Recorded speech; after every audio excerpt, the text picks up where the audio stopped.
Ever walk past a place for rent and wish you could just take a peek inside? Maybe even explore the layout. Envision the natural light streaming through the windows. Or plan where your vinyl record collection would go. At Apartments.com, you can. With tools like their 3D virtual tours, you can see the exact unit you could be living in.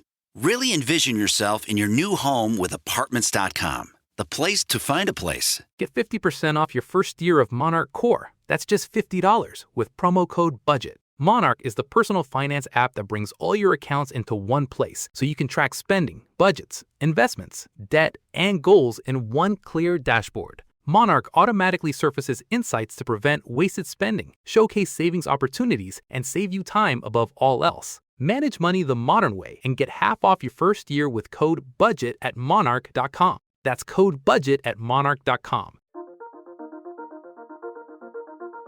Words like riz, skibbity, and unalive can sound random at first, but they don't come out of nowhere. Many of these terms start online and then show up in classrooms, group chats, and everyday conversation. Linguist Adam Alexic studies why in his book, Algo Speak. An example is the word unalive, which you can't say kill on TikTok, so many people instead say unalive.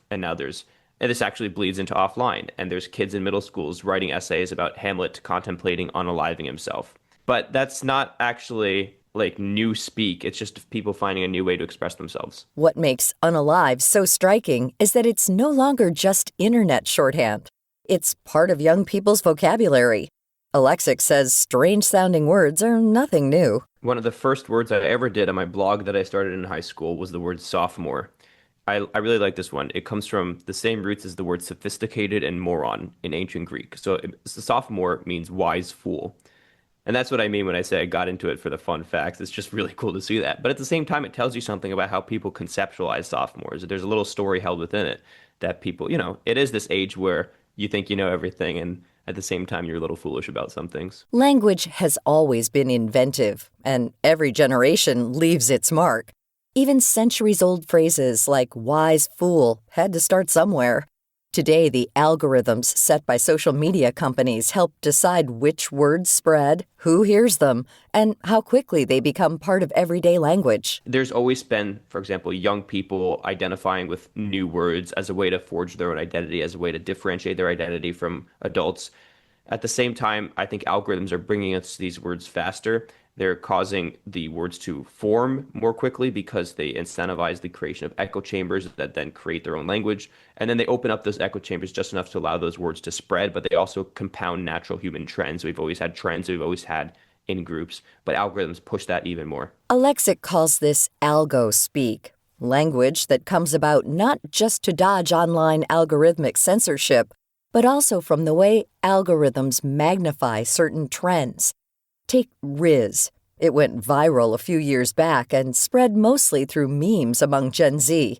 But Alexic argues that this branding is misguided and misses the larger point. These labels are made up, Gen Z, millennial. The idea of a social generation didn't exist until the early 1900s, and then over time we begin to think that they're more and more real. And there is no such thing as Gen Z language. In fact, ascribing that label maybe kind of flattens the true stories of where a lot of these words are coming from. In fact, if you go to Wikipedia, you can find pages for Gen Z and Gen Alpha slang. There's no page for millennial slang. There's only a page for 2000 slang. And it's kind of a new thing that we start thinking of slang as such a generational thing. Slang used to be this countercultural kind of phenomenon where it's just not formal language. Where slang comes from matters.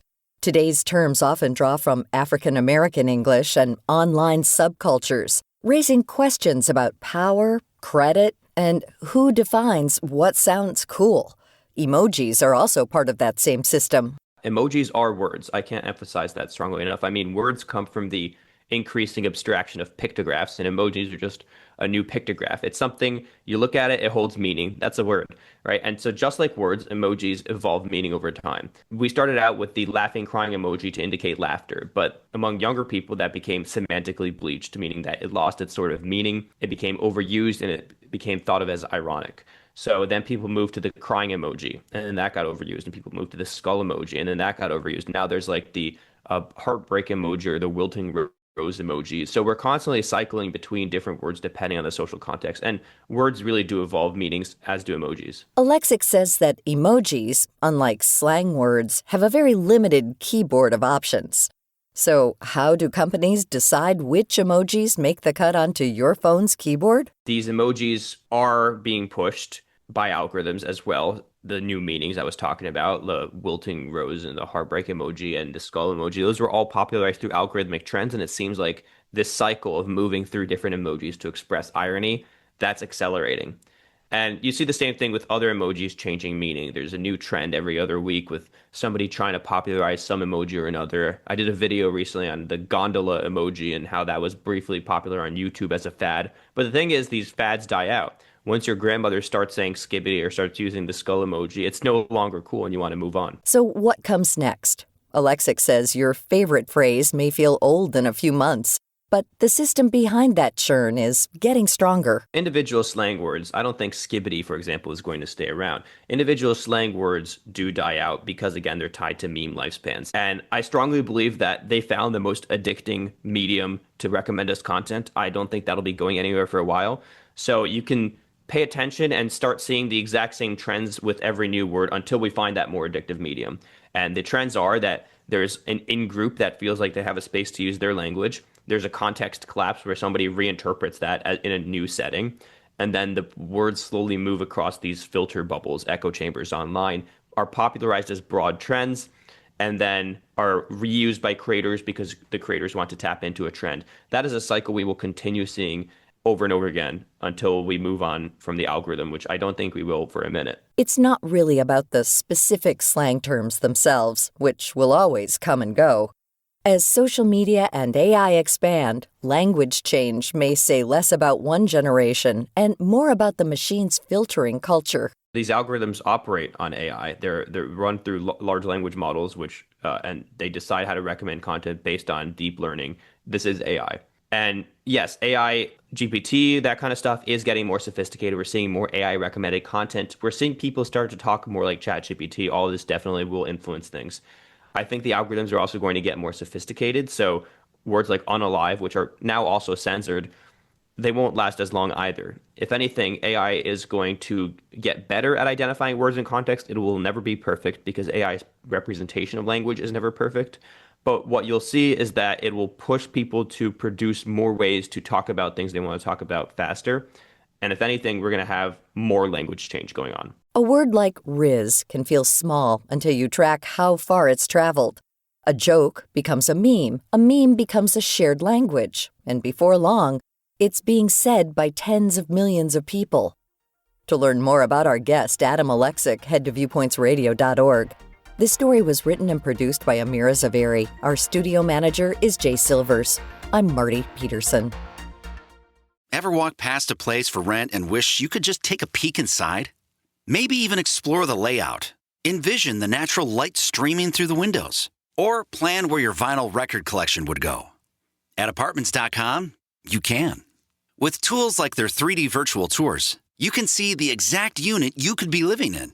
Really envision yourself in your new home with Apartments.com, the place to find a place. Get 50% off your first year of Monarch Core. That's just $50 with promo code BUDGET. Monarch is the personal finance app that brings all your accounts into one place so you can track spending, budgets, investments, debt, and goals in one clear dashboard. Monarch automatically surfaces insights to prevent wasted spending, showcase savings opportunities, and save you time above all else. Manage money the modern way and get half off your first year with code BUDGET at monarch.com. That's code BUDGET at monarch.com. When maintaining your daily wellness rituals is important to you, the change in routine during the summer can feel daunting. Kachava's new travel packs help you stick to your daily ritual, even when you're on the go. Just one packet of Kachava's all-in-one nutrition shake provides complete nutrition with 25 grams of protein, 6 grams of fiber, greens, adaptogens, and much more. So you'll be fueled and ready for wherever life or your summer adventures take you. No fillers, no nonsense. Just the good stuff your body craves. Plus, it actually tastes delicious.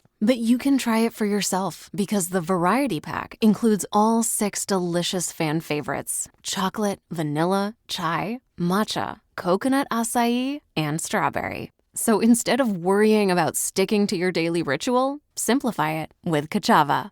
Go to Kachava.com and use code NEWS for 15% off. That's KACHAVA.com, code NEWS.